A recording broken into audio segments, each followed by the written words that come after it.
Hi, let's work on some limiting reactant problems. The ones that I've picked are problem 7.78, so chapter 7, problem number 78. It's on page 258 of the Timberlake textbook. If you don't have that edition, the problem reads, for each of the following reactions, calculate the grams of indicated product when 15 grams of the first reactant and 10 grams of the second reactant is used. So number A of that problem is that we're taking lithium, letting it react with oxygen, and that gives us lithium oxide. So what we need to do with these problems is recognize the whole suite of things that are going on. We're going to have to do a gram to mole conversion, a mole to mole conversion, and another gram to mole conversion. And the whole thing with limiting reactants is we got to figure out which of the two reactants, that is the lithium or the oxygen, limits how far the reaction can go. And of course, the reason the reaction stops is because you run out of one of the reactants, and that reactant is the limiting reactant. So again, from the problem, we have 15 grams of lithium, 10 grams of oxygen, and the question is, how much of the product can we form? Okay, a mnemonic that we use over and over and over again is going to be a very generic, I'll write it over here, grams of A gets converted to moles of A, gets converted to moles of B, and finally that gets converted to grams of B. Okay, so that gram to mole to mole to gram is really the guts of chapter 7. The earlier parts of it we're doing gram to mole conversions, mole to gram conversions, eventually mole to mole conversions, but the granddaddy is this process. Okay, so specific to this we want to do two different roadmaps. They're both going to have that same form, but we're going to go from excuse me, grams of lithium to moles of lithium to moles of lithium oxide to grams of lithium oxide. Alright, taking a quick look at this again, the first conversion is a gram to mole conversion. That should be familiar to us as using the atomic mass, or molar mass, but in this case it's the atomic mass from the periodic table to go from that 15 grams of lithium to a number of moles. We do the same thing at the back end, only we're going in reverse, where we're going to take the moles of lithium and convert that to grams of lithium, again using a molar mass. And the unique part is in the middle here, we've got this mole to mole conversion. Okay, so this guy right here in the box is from our stoichiometry that we can see 4 moles of lithium gives me 2 moles of lithium oxide. The 2 red circled parts are from the periodic table. Okay, hopefully we can read that through the scribbling. Oh, and the other thing we need to recognize is that we have to have access to a periodic table, which is pretty straightforward when we have a chemistry book. And we'd want to look up or calculate all the atomic masses. So I'll just write those down here. Lithium is 6.9 grams per mole. Oxygen is O2 is going to be 32 grams per mole. And what else we got there? We got the lithium oxide, which comes out to be 29.8 grams per mole. Okay, so we want to go from the roadmap to an actual solution that we can use to calculate ultimately the answer we want. So my grams of lithium, I have 15 grams of lithium.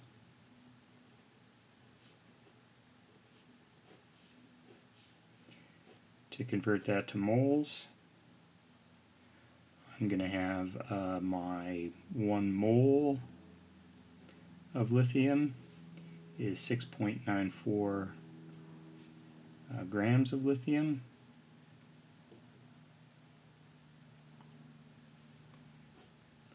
I want to convert the moles of lithium to moles of lithium oxide, so that there's 4 moles of lithium for every 1 mole of lithium, 2 moles of lithium oxide. Sorry about that. And finally, we're going to convert the moles of lithium oxide to grams with that conversion factor 29.8 grams. Okay, so again, each of these conversion factors corresponds to one of these arrows. So my gram to mole was this guy, the mole to mole was the second guy, and finally the mole to gram at the end was the last guy. Alright, if I just make sure the units work, my grams lithium work, my moles lithium cancel, my, this is supposed to be moles of lithium oxide up there, that cancels, and I'm left with the grams of the lithium dioxide, lithium oxide at the bottom. Alright, I like to calculate these, or spell them all out and actually hit the buttons on the calculator last. So what we did here is we looked at my lithium. Now we have to look at the possibility that the oxygen is limiting. So I do the same process, just change the terms that are involved. So I'm going to have grams of oxygen going to moles of oxygen,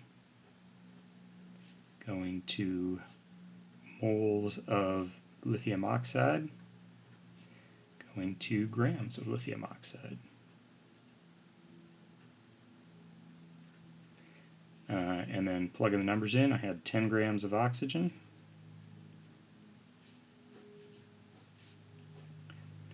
I know that oxygen is 32 grams.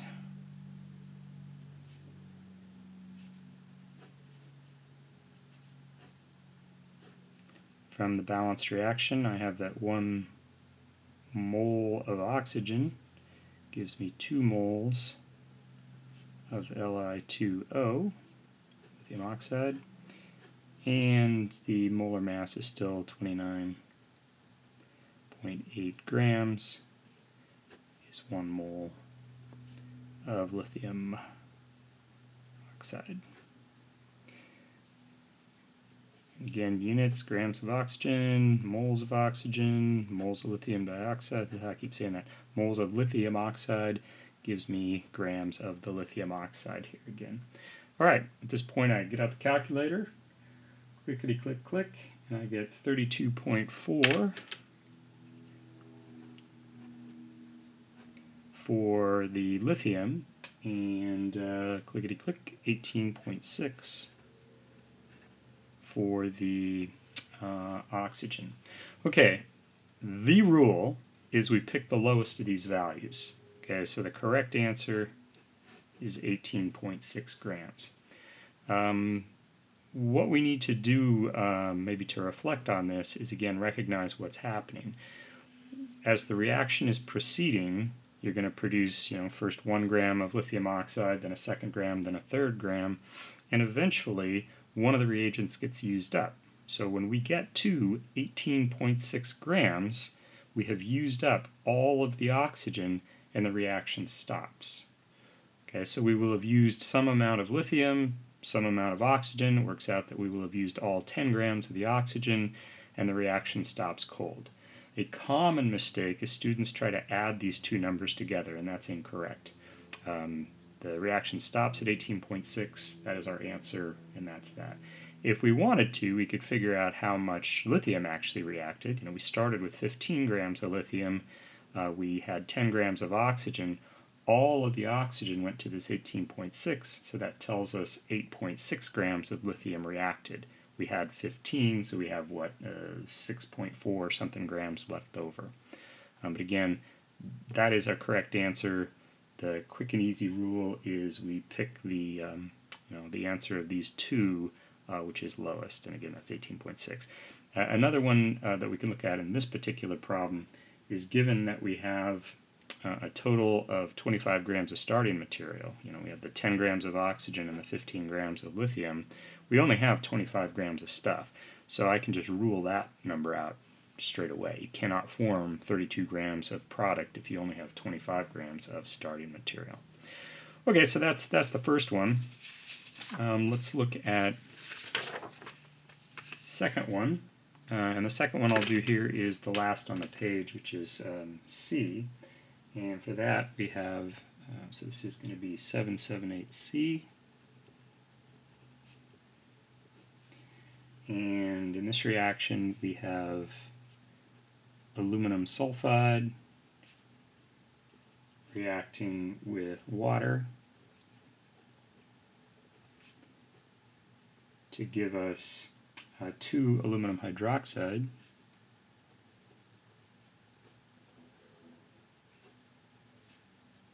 plus 3 hydrogen sulfides.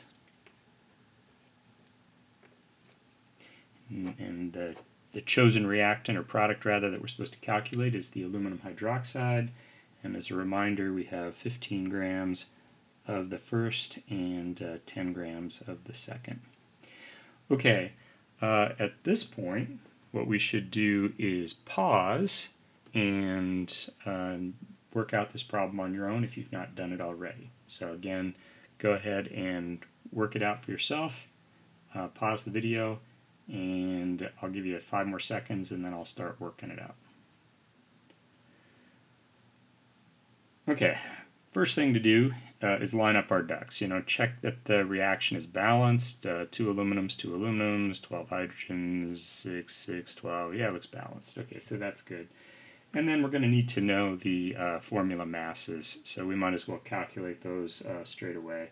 And I've done that quickly. So off on the side here, my aluminum sulfide is 150.3 grams per mole.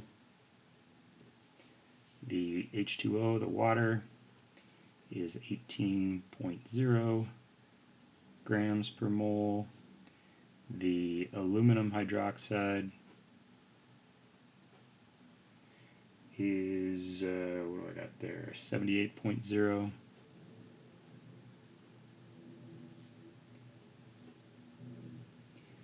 And the lithium oxide is 29.8.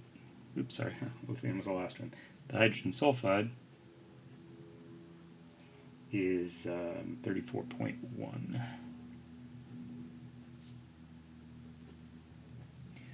Okay, so again, having those sort of lined up and ready to go just speeds things along.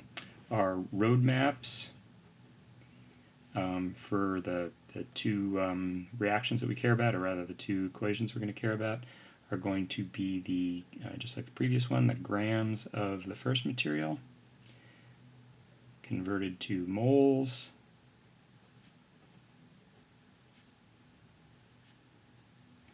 converted to moles of the product we care about, aluminum hydroxide, and converted to grams of the aluminum hydroxide. Okay, the roadmap for the second half of this is going to be very similar. Grams of water converted to moles of water, converted to moles of aluminum hydroxide, converted to grams of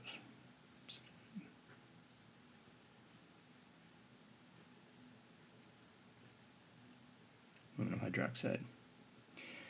Okay, actual calculation. Just as we did before, I'm going to start with my 15 grams of the aluminum sulfide.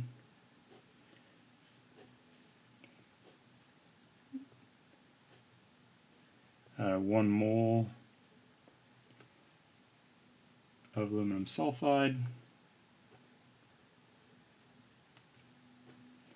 is 150.3 grams. From the balanced reaction, 1 mole of aluminum sulfide gives me 2 moles of aluminum hydroxide.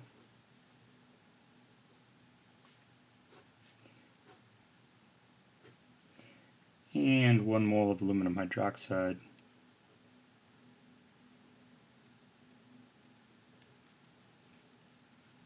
has a mass of 78 grams. Checking the units, grams cancel, moles aluminum sulfide, moles aluminum hydroxide, and I am left with the grams of the aluminum hydroxide. Same thing down here. I've got my starting material, 10 grams of water, 1 mole of water is 18 grams.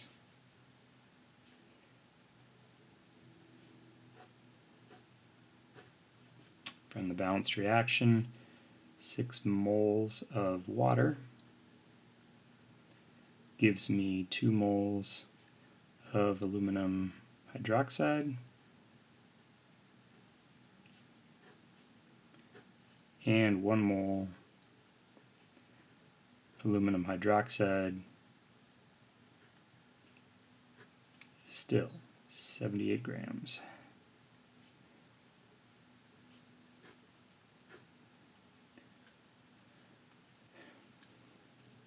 And checking grams water, moles water.